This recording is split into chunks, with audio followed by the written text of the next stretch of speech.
చూడండి, MuleSoft is an integration platform which integrates enterprise applications seamlessly. Okay. కొంతమందికి idea ఉండొచ్చు యాక్చువల్‌గా కూడా.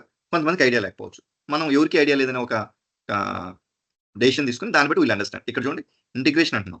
ఈ ప్లాట్‌ఫార్మ్ అంటున్నాం. మళ్ళీ ఇంటిగ్రేట్స్ అంటున్నాం. ఎంటర్‌ప్రైజ్ అంటున్నాం. అప్లికేషన్స్ అంటున్నాం. ఇవన్నీ ఇండివిడ్యువల్‌గా బ్రేక్ చేసి మనం అర్థం చేసుకుంటే it will be very, very easy for us what is MuleSoft exactly.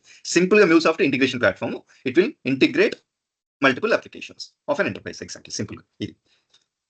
అయితే దీన్ని ఏం చేద్దామంటే ఫస్ట్ ఒక జనరిక్ ఎగ్జాంపుల్ తీసుకొని will try to understand and then will go to the technical example. Okay. First ఒక తెలుగు పర్సన్ ఉన్నాడు. హిందీ పర్సన్ ఉన్నాడు. ఈ తెలుగు పర్సన్‌కి తెలుగు లాంగ్వేజ్ తప్పితే వేరే లాంగ్వేజ్ ఏది రాదు. ఓకే. హిందీ పర్సన్‌కి హిందీ లాంగ్వేజ్ తప్పితే వేరే లాంగ్వేజ్ ఏమి రాదు. ఓకే. ఇప్పుడు వీళ్ళిద్దరు కమ్యూనికేట్ చేసుకోవాలి. డైరెక్ట్‌గా చేసుకోగలుగుతారా? Absolutely it is not possible. ఎందుకని?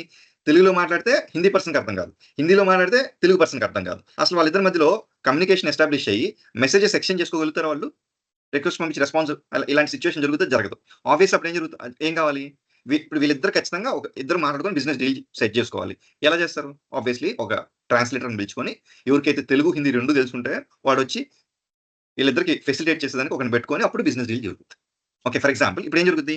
ఈ తెలుగు పర్సన్ ఒక మాట మాట్లాడారనుకోండి. దాన్ని మనం ఏమనుకుందాం?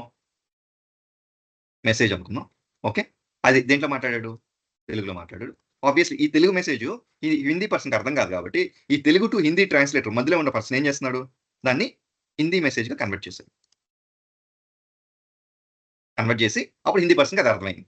అప్పుడు హిందీ పర్సన్ దానికి రెస్పాండ్ అవ్వాలి కదా! ఈ తెలుగు పర్సన్ ఒక క్వెషన్ అడిగాడు. ఆ క్వెషన్ తెలుగు మెసేజ్‌గా ఉంది. దాన్ని హిందీగా కన్వర్ట్ చేసి పంపిస్తే హిందీ పర్సన్ ఏం చేస్తాడు? రెస్పాండ్ అవుతాడు. హిందీ మెసేజ్‌లో. అప్పుడు ఈ ట్రాన్స్‌లేటర్ ఏం చేస్తాడు దాన్ని? తెలుగులోకి కన్వర్ట్ చేస్తాడు. చేసి ఇప్పుడు తెలుగు పర్సన్‌కి అర్థం అవుద్దిగా? అంటే ఈ టోటల్ ఎకోసిస్టమ్‌లో మీరు అబ్జర్వ్ చేస్తే వీళ్ళిద్దరికి తెలుగు పర్సన్‌కి, హిందీ పర్సన్‌కి ఈ ట్రాన్స్‌లేటర్ ఏం చేస్తున్నాడు? Established communication between them. తర్వాత వాళ్ళిద్దరి మధ్యలో ఎక్స్‌చేంజ్ ఆఫ్ మెసేజెస్. జరిగిందా? జరగలేదా? చూడండి ఒకసారి.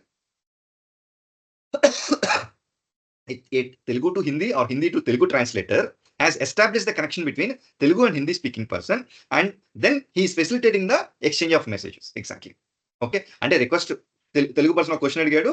దానికి హిందీ పర్సన్‌కి అర్థమయ్యేటట్టు దాన్ని మెసేజ్ కన్వర్ట్ చేసి పంపించారు. తాను మళ్ళీ రెస్పాన్స్ వచ్చింది. ఆ రెస్పాన్స్ మనం మళ్ళీ కన్వర్ట్ చేసి తెలుగు మెసేజ్‌లో పబ్లిష్ చేశారు. Obviously they will be able to communicate with each other. Exactly.